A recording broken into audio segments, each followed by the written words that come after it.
পৰিৱৰ্তন শব্দটো শুনি আমাৰ চবৰে খুব ভাল লাগিছিলে, মোৰ নিজৰ ভাল লাগিছিলে। এতিয়া নেক্সট 3 বছৰৰ ভিতৰত গম পোৱা যাব কিমান পৰিৱৰ্তন হ'ল। মই এইটো নকওঁ যে একে বছৰতে সলাই পেলাম গোটেইখিনি। কিন্তু 1.5 বছৰৰ যিখিনি কাম কাজ দেখিছে, ধৰক আপুনি ব্ৰহ্মপুত্ৰৰ কথা ক'লে, ইয়াত নমামী মহোৎসৱ পাতিলে, এইবাৰে সৰ্বাধিক যোৱা 10 বছৰৰ ভিতৰত হয়তো বা 15 বছৰৰ ভিতৰত সৰ্বাধিক বান হৈছে। আপুনি নিজেই ক'লে এই ব্ৰহ্মপুত্ৰৰ ভেটি পেলোৱাৰ কথা, সেইকাৰণেই চাগে কৈছে আপুনি শেহতীয়া বান দেখি পেলাই কৈছে। নমামী এটা গান ময়ো গাইছিলোঁ সংস্কৃত যিটো ভাৰ্জন সংস্কৃতত, কিন্তু মই তেতিয়া গুৱাহাটীলৈ আহিয়ে কৈছিলোঁ মই ব্ৰহ্মপুত্ৰত জোকাই লোৱাটো ভাল হোৱা নাই। আপুনি ভাবে নেকি যে ব্ৰহ্মপুত্ৰক জোকাই লোৱাৰ কাৰণে এইবাৰ কাল ৰূপ ধৰিছে? সেইটো তেনেকুৱা যেন লাগে কিন্তু কেতিয়াবা ব্ৰহ্মপুত্ৰক জোকাই ল'ব নাপায় আচলতে। মিষ্টিক ৰিভাৰ যেনেকৈ আছে তেনেকৈ থাকিব দিব লাগে। চ' সেইটো বাৰু এইটো বেলেগ ঠিক আছে। এই 1.5 বছৰীয়া যিবিলাক কাম কাজ এনেকুৱা ধৰক তেনেকুৱা কিছু কাম কাজ যিটোৱে আপোনাক অলপ আমনি কৰে। কিন্তু এটা কথা ক'ম, নমামীত যে ইমান পইচা খৰচ কৰিলে, সেই পইচাখিনি আৰু বেলেগ কামত মানুহৰ কাৰণে খৰচ কৰিব পৰা গ'লহেঁতেন নমামী নাপাতি। নমামী মহোৎসৱটো পতাটো ফেষ্টিভেল পাতক, ফেষ্টিভেল ভাল ফেষ্টিভেল এটা দৰকাৰ অসমত, কিন্তু নমামী বুলি পাতি বহুত পইচা নষ্ট হোৱা যেন লাগিলে মোৰ। আৰু সেইকেইদিন ফেষ্টিভেলৰ কিন্তু চবেই দেখিছে বৰষুণে গোটেই উঠাই পেলালে গোটেই।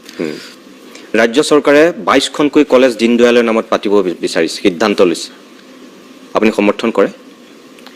22খন কলেজ কিয় লাগে? এখন কৰিব পাৰে, একো নাই। আৰু পাতিব লগা মানুহ বহুত আছে আমাৰ, বিষ্ণুৰাভা আছে, অম্বিকাগিৰি আছে, জ্যোতিপ্ৰসাদ আগৰৱালা আছে, হয় নাই? ভূপেন হাজৰিকাৰ নামত পাতিব পাৰে। অসমততো আমাৰ প্ৰতিভাৰ অভাৱ নাই, তেওঁলোককো ট্ৰিবিউট দিয়া হ'ব। গতিকে 22খন কলেজ নালাগে, এখন পাতিব। এই 1.5 বছৰীয়া শাসনকালত সৰ্বানন্দ সোণোৱালে যিখিনি কাম কৰিছে, আপোনাক সুখ, আনন্দ, দুখ, বেদনা কোনটো দিছে? সুখটো এতিয়া সুখ দেখাই নাই দেখোন। অজস্ৰ কিবা কিবি উল্টা পুল্টাহে দেখি আছো, যন্ত্ৰণা মানুহৰ। খেতি বাতিলৈও কিবা কিবি গণ্ডগোল চলি আছে এইবিলাক। গতিকে মই ভাবোঁ ভালকৈ যদি ডিচিশ্যন লয়, প্লেন কৰে, এইবিলাক পৰিৱৰ্তন হ'ব। আৰু যোৱা 15 বছৰে বহুত হ'বলগীয়া কাম নহ'লে অসমত। মানুহে বিচাৰে, সেইকাৰণেহে আমি পৰিৱৰ্তন বিচাৰিছিলোঁ। হয় হয়, মানুহে বিচাৰে যে সৰ্বানন্দ সোণোৱাল অধিক সক্ৰিয় হওক, ক্ষিপ্ৰ হওক, ইয়াতকৈ আৰু সবল ৰূপত তেওঁ আত্মপ্ৰকাশ কৰক। আপুনি তেনেকুৱা কিবা বিচাৰে নেকি তেওঁৰ পৰা? বৰ্তমান তেওঁ যিটো গতিত আছে, সৰ্বদাক মই বহুত সৰুৰ পৰা জানো আৰু সৰ্বদাক মোৰ বিশ্বাস আছে যথেষ্ট। কিন্তু মই ভাবোঁ সৰ্বদা অলপ এগ্ৰেছিভ হ'লে ভাল হয়। মানে ন্যায় কোনে দিয়ে? ন্যায়টো চৰকাৰেই দিয়ে। তো জুবিন গাৰ্গৰ ন্যায় আমি দিমেই, সেইটো ৰাইজে চিন্তা কৰিব নালাগে। আৰু যদি ন্যায় দিব নোৱাৰোঁ তেতিয়া মই অসফল। আৰু ন্যায় দিব নোৱাৰিলে ৰাইজে বিজেপিক ভোট দিব নালাগে। আৰু মই মোৰ স্থিতিত সদায় অটল আছোঁ আৰু সদায় থাকিম। গতিকে মই যদি জুবিন গাৰ্গৰ ন্যায় দিব নোৱাৰোঁ, বিজেপি চৰকাৰে যদি জুবিন গাৰ্গৰ ন্যায় দিব নোৱাৰে, তেতিয়া অহা ইলেকশ্যনত ৰাইজে বিজেপি চৰকাৰক ভোট নিদিব। কিয় দিব? যদি আমি জুবিন গাৰ্গৰ ন্যায় দিব নোৱাৰোঁ। ন্যায়টোতো আইনে দিয়ে, ন্যায় চৰকাৰে নিদিয়ে নহয়। তো আপোনালোক আদালতলৈ যাওক ন্যায় বিচাৰি। সেই কথা বতৰাবোৰ শুনাৰ পিছত কিবা নিজকে পাগল পাগল লগা হৈছে। যিজন মানুহে অসমৰ সংবিধান সলনি কৰি দিব পাৰে, যিজন মানুহে আচলতে মানে আমাৰ যিটো অতীতৰ পৰম্পৰা বা আমাৰ যিখিনি মানে অসমীয়া সংস্কৃতি, সেইখিনিক আপডেট কৰি সলাই দিব পাৰে, আৰু সেই মানুহজনে নিজে আইনখন বনাব নোৱাৰে। সেই মানুহজনে জল জল পট পটকৈ ওলাই থকা কেমেৰাৰ সন্মুখত কোনে কেনেকৈ আচলতে পৰিকল্পনা কৰি এই কাম কৰিছে দেখি থকা কথাটোত আইনক প্ৰেছাৰ দিব নোৱাৰে যে এওঁলোক দুখী হয়, এওঁলোকৰ শাস্তি বিচাৰিছে ৰাইজে, এওঁলোকৰ শাস্তিটো আপোনালোকে ইলেকশ্যনৰ আগত কৰি দিয়ক, নহ'লে আমি দুখত পৰিম। এইখিনি কৰিব নোৱাৰে। সেয়াটো দূৰৰ কথা, জাষ্টিছ ফৰ জুবিন গাৰ্গ বুলি কোৱাৰ লগে লগে এনেকৈ চাই চকু ডাঙৰ হৈ যায়। এইটো কি? এইটো কি? কিয়নো আমি জানো যে জুবিন গাৰ্গৰ নিচিনা এজন মানুহক শ্যামকানু মহন্ত বা সিদ্ধাৰ্থ শৰ্মাৰ নিচিনা সৰু সৰু ধূলিকণাই মাৰি পেলাবৰ কাৰণে সাহস কৰিব নোৱাৰে। সাহস দিয়া কোনোবা থাকিব লাগিব। গতিকে সাহস দিয়া মানুহবিলাক ধৰা পৰে বুলি জুবিন গাৰ্গৰ নাম ল'লে খং উঠে নেকি? মানুহক একাংশ মদ খাই মাতাল হৈ থকা, দুটা টকাৰ বাবে আঁ কৰি থকা মানুহক আচলতে আপ্লুত কৰিব পাৰিব।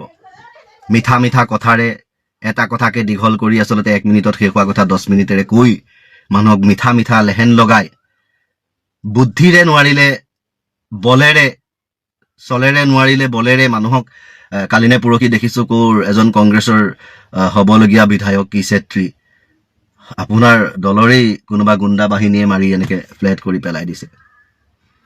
গতিকে এয়া ৰামৰ ৰাজ চলা নাই, ৰাৱণৰ ৰাজ চলিছে। গতিকে ৰাৱণৰ ৰাজ চলিছে বুলি যিসকলে জানে সেইসকলে ৰাৱণৰ ৰাজ কেতিয়াও নিবিচাৰে। মানুহক ধন টকা পইচা নহ'লেও কাৰোবাৰ কোটি টকা আছে কিন্তু শুবলৈ শান্তি নাই, খাবলৈও শান্তি নাই। কাৰোবাৰ 10খন গাড়ী আছে, 10 জেগাত ওলাই গৈছে, কিন্তু ৰাতিটো শুওঁতেও চিন্তা যে গাড়ী ক'ৰবাত ঘটনা হৈছে নেকি, কিবা হৈছে নেকি, বহুত কিবা আছে। টকা বহুত আছে কিন্তু ঘৰত শান্তি নাই।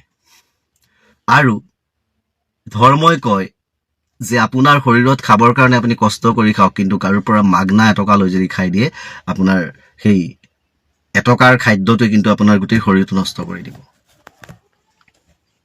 কথাটো প্ৰত্যেকজনেই জানে, কিন্তু ভিক্ষাৰ কাৰণে মানুহ ইমান কিয় মৰি থাকে মই এই কথাটো নাজানো।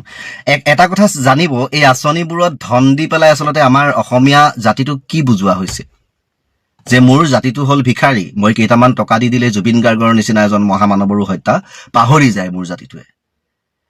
আৰু এই জাতিটোক ভিক্ষাৰী কৰিবৰ কাৰণেই যে বন্ধ কৰি দিছো তোমালোকৰ 7,000 শিক্ষা অনুষ্ঠান, তোমালোকে ল'ব নালাগে শিক্ষা। খুলি দিছো 70,000 মদৰ দোকান, তোমালোকে খোৱা মদ, নলবা শিক্ষা, আমি চৰকাৰ আছো, তোমালোকক মাহে মাহে দি যাম ভিক্ষা, তোমালোক তেনেকৈয়ে চলি যাবা। গতিকে শিক্ষা নথকা দেশখনত ভিক্ষাৰটো জৰুৰত পৰিবই না। গতিকে আমাক শিক্ষাৰ ফালৰ পৰা কি কৰি আছে? কিমান স্কুল কলেজ বন্ধ হৈ গ'ল আপোনালোকে জানে? আজি কংগ্ৰেছ চৰকাৰ থাকোঁতেনো কি হৈছিল? কংগ্ৰেছ চৰকাৰ থাকোঁতে মানুহক টকা দিয়া নাছিল ব্যক্তিগত হিচাপে, আৰু টকা দিয়া নাছিল আৰু বস্তুৰ দামো এনেকুৱা হোৱা নাছিল, কিবা এটা বস্তুৰ কাৰণে আমি হাবাথুৰি খাব লগা হোৱা নাছিল। গড় হত্যা কৰিছিল, গড় আছিল, গড় হত্যা কৰিছিল, কোনোবা চোৰাং চিকাৰীয়ে বা কোনোবা MLA লগাইছিল, এইটো কথা নাজানো। কিন্তু এতিয়া গড় হত্যা হোৱা নাই, কিন্তু এতিয়া আমি এটা কথা নাজানো যে গড় আছে নে নাই সেইটো আমি গম নাপাওঁ। কিজানি তলে তলে চব আমেৰিকালৈ গুচি গ'ল, থাকিলেহে হত্যা হ'ব, নাথাকিলে ক'বা হ'ব, যদি নাই। গতিকে এই কথাবোৰ আমি নিজেও ভাবি চাব লাগে, কিয়নো সেইখন চৰকাৰৰ দিনত টকা পইচাৰে আমাক চৰকাৰে সহায় কৰা নাছিলে যদিও আমি শান্তিৰে এমুঠি খাই আছিলো, আমাৰ মাজত কোনো বিভেদ নাছিল। কিয়নো চৰকাৰৰ কাম কি?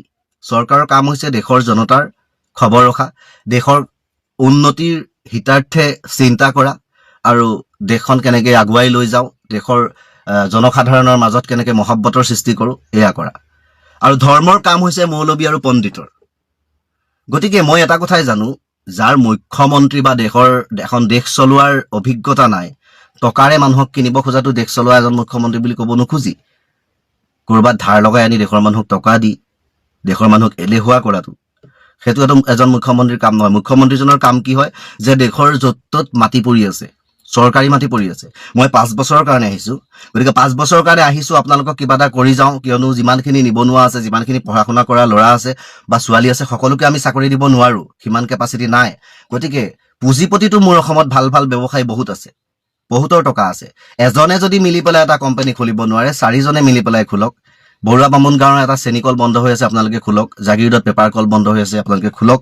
আৰু নতুন নতুন মাটি ওলাইছে, তাত আপোনালোকে কোম্পানী খোলক। যিখিনি খেতিৰ মাটি নিবনুৱাসকলে তাত খেতি কৰক, আমাৰ বস্তুৰ দাম কমিব, সেইখিনি দিলেহেঁতেন। এই ধৰ্মৰ কাম পণ্ডিতৰ হয়। গতিকে আপুনি মুখ্যমন্ত্ৰীৰ পৰা ওলাই নেক্সট আপুনি পণ্ডিতৰ কাম কৰক, পঞ্চায়তে গৈ আপুনি ধৰ্ম প্ৰচাৰ কৰক, তাৰ বাহিৰে আপোনাৰ কাম নাই। আৰু এজন মিছলীয়া মানুহ কেতিয়াও ৰাইজে আদৰি ল'ব নালাগে আচলতে, কিয়নো অনিল কাপুৰে এক্টিং কৰা এই নায়ক চিনেমাখনৰ দৰে 1 মাহমানৰ কাৰণে অসমৰ মুখ্যমন্ত্ৰী বনাই দিলেহেঁতেন, আপুনি প্ৰথমতেই কৰিবলগীয়া 3টা কাম কি হ'লহেঁতেন? ব্ৰহ্মপুত্ৰখন বান্ধি পেলালেহেঁতেন যাতে আৰু বানপানী নহয়। 2 কণ্ট্ৰল কৰিব লাগিব ব্ৰহ্মপুত্ৰ। প্ৰত্যেক বছৰ এইটো এটা ডাঙৰ যন্ত্ৰণা হৈছে মানুহৰ, আৰু এইটো চৰকাৰে আচলতে খুব চিৰিয়াছলি বস্তুটো গৱেষণা কৰি কেনেকৈ ব্ৰহ্মপুত্ৰ কণ্ট্ৰল কৰিব পাৰি সেইটো আঁচনি ল'ব লাগে আৰু কৰিব লাগে কামটো অতি সোনকালে। 2 নম্বৰ চিনেমাখনত দেখুৱাইছে দেখোন কি কৰিছে সেইবিলাক কৰিলে আপুনি কি কৰিলেহেঁতেন সেইটোৱে সুধিছোঁ কৰাপশ্যন বন্ধ কৰিবৰ কাৰণে কৰাপশ্যন তিনি ঘোষ খোৱা কৰাপশ্যন এইবিলাক বন্ধ কৰিব লাগিব আৰু আমাৰ নতুন জেনেৰেশ্যনটোক কেনেকৈ মানে সামাজিকভাৱে আৰু এৱেৰ কৰিব পাৰি তাৰ কাৰণে কিছুমান স্পেচিয়েল ট্ৰেইনিং ৰাখিলেহেঁতেন ট্ৰেইন কৰিলেহেঁতেন বাহিৰৰ পৰা মানুহ আনি বিভিন্ন বিশেষজ্ঞ বিভিন্ন ডিপাৰ্টমেণ্টৰ বিভিন্ন জনৰ বিভিন্ন মানুহক আনি তেওঁলোকৰ লগত ইণ্টাৰেক্ট কৰাই কেনেকৈ সামাজিকভাৱে মানসিকভাৱে আৰু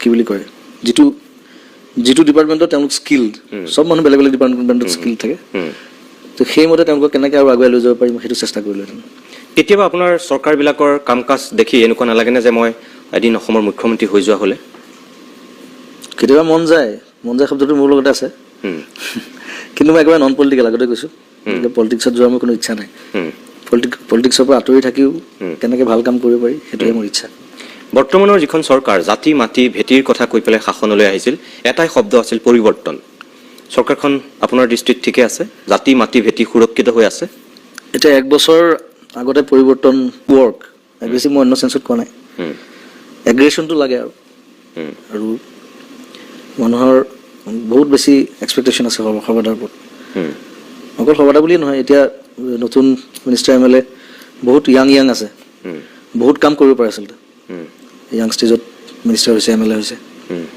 মোৰ লগৰে আছে দুজনমান তেওঁলোকে পৰা নাই তেওঁলোকে লগ পালে সেইটো কথা কওঁ যে কি প্লেনিং চলি আছে নতুন এতিয়া প্লেনিং এতিয়া কেনেকুৱা ধৰণে প্লেন কৰিছে আৰু 2 বছৰমানত গম পাম আৰু আকৌ সেই ভুলবোৰ হোৱাটো নিবিচাৰোঁ প্ৰথম কথা অসমখন শক্তিশালী হৈ থকাটোৱে ডাঙৰ কথা আৰু সেই বিশ্বাসটো যাতে নাভাঙে সেইটো বিচাৰোঁ মই ইয়াৰ আগতো আপোনাক এবাৰ কৈছিলোঁ অসমৰ 3জন মানুহে অসমৰ চেহেৰা সলনি কৰি দিব পাৰে ৰাজনৈতিক ক্ষেত্ৰত হিমন্ত বিশ্ব শৰ্মা সামাজিক ক্ষেত্ৰত অখিল গগৈ আৰু সাংস্কৃতিক ক্ষেত্ৰত জুবিন গাৰ্গ এই 3জন মানুহ যদি একেলগে অসমৰ চেহেৰা সলনি কৰোঁ বুলি লাগি যায় সঁচাকৈ চেহেৰাখন সলনি হৈ যাব হিমন্ত বিশ্ব শৰ্মাৰ পিছফালে এনেকুৱা এটা শক্তিশালী জনসমৰ্থন আছে অসমৰ কোনো ৰাজনীতিবিদৰ সেই শক্তিটো নাই অখিল গগৈ সামাজিক ভেটিত ইমান এক সবল স্থিতি আছে তেওঁ সাংগঠনিকভাৱে ইমান শক্তিশালী তেওঁ ওলাই আনিব পাৰে লাখ লাখ মানুহ এটা নিশাৰ ভিতৰত কোনেও নোৱাৰে যিটো কাম তেওঁ পাৰে আপুনি তেনেকৈ সাংস্কৃতিক ক্ষেত্ৰখনত এনেকুৱা এজন মানুহ যাৰ এটা আহ্বানৰ প্ৰতি সঁহাৰি দি অসমৰ শদিয়াৰ পৰা ধুবুৰীলৈ বহু মানুহ আপোনাৰ এটা আহ্বানত ৰাজপথলৈ ওলাই আহিব কিন্তু মই ভাবোঁ এই 3জন মানুহে যিমান অসমখনৰ উন্নতি কৰিব পাৰিব লাগিছিল তেওঁলোকে নিজক নজনাৰ কাৰণেই হওক নিজক নিচিনাৰ কাৰণেই হওক নিজক নুবুজাৰ কাৰণেই হওক সেইটো কৰিব পৰা নাই আপুনি ক'ব কৈছে নেকি মই সাংস্কৃতিক জগতত একো কৰা নাই আজিলৈকে কৰিছে মই তাতকৈ আৰু বহুত বেছি কৰিব পৰা মানুহ বুলি আপোনাক কৈছোঁ ইয়াতকৈ বেছি কৰিবলৈ হ'লে মই আকৌ মেচিন হৈ যাব লাগিব আপুনি মোৰ দেহা বেয়া হৈ গৈছে ঠিক আছে আপোনাক মই বিয়োগ কৰি পেলাই যদি কওঁ অখিল গগৈ আৰু হিমন্ত বিশ্ব শৰ্মাই নিজৰ শক্তি সামৰ্থ্য অনুযায়ী কাম কৰিছে বুলি ভাবে তেওঁলোকৰ জনৰটো বেলেগ মই তেওঁলোকৰ কি কৰিছে কি নাই কৰা মই সেইকাৰণে তাত একো মাত নামাৰোঁ কিন্তু মই মোৰ নিজৰ কাম কৰি যাম আৰু মই মৰাৰ আগলৈকে মই এনেকুৱা এটা বস্তু কৰি থৈ যাম যিটো 100 বছৰ কোনেও কৰিব নোৱাৰে সেইটো কনফিডেঞ্চ মোৰ আছে সেইটো আছে য়েছ আই উইল ডু দেট শেষত এটা বেয়া প্ৰশ্ন সোধোঁ কি আপোনাক কেতিয়াবা অপ্ৰকৃতিস্থ অৱস্থাত দেখা যায় যিটো অসমৰ মানুহে কেতিয়াও নিবিচাৰে আৰু তাৰ মূলতেই হৈছে মদ আজি বহুত দিন দেখা নাই কিন্তু কোনো অদূৰ ভৱিষ্যতলৈ নেদেখিবনে দেখিব নালাগে সেইটো এতিয়া অকণমান কণ্ট্ৰল কৰিবলৈ চেষ্টা কৰা হৈছে আৰু এতিয়াৰ পৰা বহুত বেছি কামত সোমাই আছোঁ চ' কামবোৰ ভালকৈ হ'ব লাগে আৰু মানুহৰ এক্সপেক্টেশ্যনটো মই ৰাখিব পাৰিম বুলি ভাবোঁ মই আপোনাক বিশ্বাস আছে 100 বাৰ চেলুট দিছোঁ যদি আপুনি কোৱা কথাখিনি সঁচাকৈ আপুনি বুজিছে বা আপোনাৰ যদি আপুনি এটা লাইভ শ্ব'ত কৈ আছে অসমৰ মানুহে চাই আছে মই আপোনাক চেলুট দিছোঁ আৰু আপুনি যদি সেইখিনি বুজি পাইছে মই ভাবোঁ আপোনাৰ কাৰণে ভাল নহয় গোটেই অসমীয়া জাতিৰ কাৰণে ভাল আমাৰ দেশখনৰ কাৰণে ভাল অসমৰ গায়কসকলক মই শিল্পী বুলি কোৱা নাই বহুত গায়কক মানে ধ্বংস কৰিছে দুটা বস্তুৱে এক তেওঁ যোগ্য প্ৰতিদ্বন্দ্বী যেতিয়া ওলায় তেতিয়া এজনৰ ধ্বংসযজ্ঞ আৰম্ভ হয় 2 মদে জুবিন গাৰ্গৰ এই দুটাৰ ভিতৰত কোনটো ডাঙৰ শত্ৰু কোনোবা ডাঙৰ প্ৰতিদ্বন্দ্বী প্ৰতিদ্বন্দ্বীৰ কথাটো নাই প্ৰতিদ্বন্দ্বীৰ কথাটো মানে প্ৰথম কথা মই এতিয়া ছিংগাৰ হৈ থকা নাই মই ঢেৰ কাম কৰি আছোঁ লাষ্ট 2 বছৰতে বেছিভাগ এক্টিং কৰি আছোঁ মই 7খন চিনেমা কৰিলোঁ চ' প্ৰতিদ্বন্দ্বীৰ কথা নাই আৰু মই কেতিয়াবা প্ৰতিদ্বন্দ্বিতা নকৰোঁ মিউজিক বা এনি আৰ্ট ফৰ্ম তাত প্ৰতিযোগিতা নাই বুলি ভাবোঁ আপোনাক অসমৰ মানুহে আপুনি যে প্ৰতিদ্বন্দ্বী নাই বুলি কৈছে বহু মানুহে ভাবে আপোনাৰ প্ৰতিদ্বন্দ্বী পাপন আৰু পাপনৰ উত্থানত জুবিন কেতিয়াবা ফ্ৰাষ্ট্ৰেটেড হৈ যায় এনেকৈ বুলি বহুতে চৰ্চা কৰে আপুনি গম পায়নে মই কি কাৰণে ফ্ৰাষ্ট্ৰেটেড হ'ম কাৰণ মই অকল ছিংগাৰ নহয় বাৰে বাৰে কৈছোঁ মোৰ পৰিসৰটো অলপ বহল আপুনি মানে 61 আছিল ভূপেন হাজৰিকাৰ পিছত বহুতে কয় যে উঠি অহা চামৰ ভিতৰত মই সন্মান কৰি পেলাই কৈছোঁ যিসকল ছিনিয়ৰ শিল্পী আছে লোকনাথ গোস্বামী পুলক বেনাৰ্জী এনেকৈ যিসকল জীৱিত মানুহ তেখেতসকলক সন্মান কৰিও কৈছোঁ ভূপেন হাজৰিকাৰ পিছত য়ং চামৰ ভিতৰত আটাইতকৈ আপোনাকেই মানুহে 1 নম্বৰত ৰাখিছিল ৰাখে এতিয়াও আছে আপুনি কিন্তু আপোনাক প্ৰত্যাহ্বান জনাব পৰাকৈ বহু দীঘলীয়া সময় এটা অসমত কোনো ওলোৱা নাই বহুত ওলাইছে গায়ক গায়িকা নাই কোনো পৰা নাই কিন্তু এটা সময়ত পাপনৰ আৱিৰ্ভাৱ হোৱাৰ পিছত বহুতেই ধৰি লৈছে যে জুবিনক টক্কৰ দিয়া এজন ওলালে টক্কৰ শব্দটোৱে মই ব্যৱহাৰ কৰিছোঁ আৰু সেইজন বেলেগ কোনো নহয় পাপন আৰু পাপনৰ সেই উত্থানত জুবিন কেতিয়াবা ক'ৰবাত শংকিত হয় যাৰ কাৰণে জুবিনে নক'বলগীয়া কথা কয় নকৰিবলগীয়া ঘটনা ঘটায় এনেকৈ বহুতে ভাবে উলিয়াইবিলাক মই শংকিত হোৱা কোনো কথা নাই কাৰণ মোৰ 25 বছৰ হ'ল পাপনৰ লগত 5 বছৰ হৈছে গতিকে মই কেলেই তাৰ লগত প্ৰতিযোগিতাত বুলি ভাবিম মই বহুত আগতে আহিলোঁ পাপন হাৰ্ডলি 5 years হৈছে তাৰ আৰু সি ভাল কাম কৰি আছে নতুন আৰু ইণ্টাৰেষ্টিংলি পাপনক প্ৰথম অসমীয়া এলবামত মই গাইছিলোঁ নহয় আপুনি গাইছিলে মই গাইছিলোঁ স্নিগ্ধ জোনাক বুলি এলবামত আৰু সেইটো তাৰ প্ৰথম ৰেকৰ্ডেড আছামিজ চং কথাটো এনেকুৱা হৈছে নেকি যি ধৰণে আপুনি মাত্ৰ ক'লে স্নিগ্ধ জোনাকত আপুনি পাপনক প্ৰথম গাইছে ঠিক একেদৰে জিতুল সোণোৱালেও আপোনাক প্ৰথমে বাদ্যযন্ত্ৰী আপুনি ব্যৱহাৰ কৰিছিল সেই জিতুল সোণোৱালক আপুনি উৰাই দিছিল এটা সময়ত জিতুলাই মোক তেনেকৈ পাপনে আপোনাক উৰাই দিছে এতিয়া জিতুলাৰ লগত মই কীবৰ্ড বজাইছিলোঁ মোক উৰাই দিব নোৱাৰে এইটো লাভ নাই ৰজা এটাই থাকে মন্ত্ৰী ধেৰ থাকে আৰু পাপন আমি খুব ভাল বন্ধু এতিয়াও আমি আড্ডা মাৰো বহোঁ সি বম্বেত আগতে মোৰ ঘৰত থাকেহি মই দিল্লীত তাৰ ঘৰত থাকোঁ আৰু ইভেন বম্বেতো তাক মই মাতি মই অনাইছিলোঁ সদায় মই জোৰ কৰোঁ তই বম্বেলৈ তাৰমানে অসমীয়া সংগীত জগতত আপুনি নিজকে এতিয়াও ৰজা বুলি ভাবে আৰু মন্ত্ৰী যদি আছে প্ৰধানমন্ত্ৰী তেনেহ'লে পাপন নে কি তেনেকৈ কোৱা নাই মই কৈছোঁ ছিংগাৰটো ওলাবই লাগিব নতুন ছিংগাৰ যদি 25 বছৰত যদি নতুন ভাল ছিংগাৰ নোলায় সেইটো বেয়া কথাই আছিলে সমাজৰ কাৰণে আৰু সেইকাৰণে মই নতুন যিবিলাক ছিংগাৰ ভাল গায় মই চবকে ইনস্পায়াৰ কৰোঁ য'ত চান্স পাওঁ মই ত'তে গাওঁ চাওক মই কিয় কৈছোঁ আপোনাৰ এতিয়া যেনেকৈ অজস্ৰ ফ্ৰেণ্ড ফলোৱাৰ আছে আপোনাৰ ফেন ক্লাব আছে তেনেকৈ অসমত বেলেগৰ ফেন ক্লাব নাই অকল পাপনৰ আছে তাৰ কেইটামান আছে আপোনাৰ যেনেকৈ গুণমুগ্ধৰ বেলেগ এটা ৰুল আছে পাপনৰো একাংশই বেলেগ এটা ভূমিকা পালন কৰি আছে সেইফালৰ পৰা মই কৈছোঁ বহু মানুহে ভবাটো ভুল হ'ব নোৱাৰে আপুনি কৈছে নহয় কিন্তু বহুত মানুহে ভাবি লয় যে আপোনাৰ প্ৰতিদ্বন্দ্বী পাপন সেইটো এনেই ভাবে আৰু তাৰ ছিংগিং ষ্টাইল একেবাৰে বেলেগ মোৰ ছিংগিং ষ্টাইল একেবাৰে বেলেগ যদি আমি দুইটা একে ধৰণৰ ছিংগিং ষ্টাইল হ'লহেঁতেন তেতিয়া কিবা এটা চিন্তা আহিব অহাৰ যুক্তি এটা থাকিলেহেঁতেন কিন্তু সি একদম বেলেগ জনৰ ছিংগাৰ তাৰ গানবোৰো বেলেগ এতিয়া আপোনাৰ পিছৰ চামত পাপনৰ পৰা ধৰি একেবাৰে মই নীল আকাশলৈকে যদি কওঁ যিমানখিনি গীত গাই আছে আপুনি খুব সম্ভাৱনা দেখা খুব নতুন নাহিদো হ'ব পাৰে তাত খুব সম্ভাৱনা দেখা আপোনাৰ চকুত কোন হ'ব পাৰে নাহিদ বহুত সৰু নাহিৰ কথা মই এতিয়া নকওঁ তাই মেচিউৰ্ডে হোৱা নাই তাই ভইচ এতিয়াও তাইক মই ৰিচেণ্টলি চিনেমাখনত গাইছোঁ আৰু তাই কিবা বছৰ লাগিব ফুল মেচিউৰ্ড ভইচ হ'বলৈ এতিয়া পপুলাৰ বুলি ক'বলৈ গ'লে কোন পপুলাৰ বাবু ভাল গায় দীক্ষিয়ে যথেষ্ট ভাল গায় ৰিচেণ্টলি মই নীল আকাশৰ তাক মই লগ পালোঁ সি মোৰ লগত ফুটবলো খেলে মোৰ টীমত তাৰ গোৱাৰ ষ্টাইলটো মই ভাল পাইছোঁ আৰু কিছুমান নতুন ল'ৰা আছে সিদ্ধাৰ্থ বুলি ল'ৰা এটা আছে ভাল গায় সিদ্ধাৰ্থ হাজৰিকা বম্বেতে থাকেহি আৰু সম্ভাৱনা মই আছে যথেষ্ট ছিংগাৰ আছে খালি এতিয়াৰ এটা কথা প্ৰব্লেম এটা হৈছে যিবোৰ নতুন মডাৰ্ণ ছং কৰিছে চব একে টাইপ হৈছে এটা ট্ৰেণ্ডে ফ'ল' কৰি আছে চবে একেধৰণৰ ভিডিঅ' বনায় একেধৰণৰ মিউজিক একেধৰণৰ কথা সুৰ সেইটো হ'ব নালাগে এতিয়া মই কি কৰিছিলোঁ মই যেতিয়া প্ৰথম ওলাইছিলোঁ অনামিকা এটা বস্তু মানে মন কৰিবলগীয়া যে অনামিকাৰ পিছত মই যিখিনি এলবাম কৰিছোঁ প্ৰত্যেকটো এলবাম বেলেগ বেলেগ কনচেপ্ট বেলেগ বেলেগ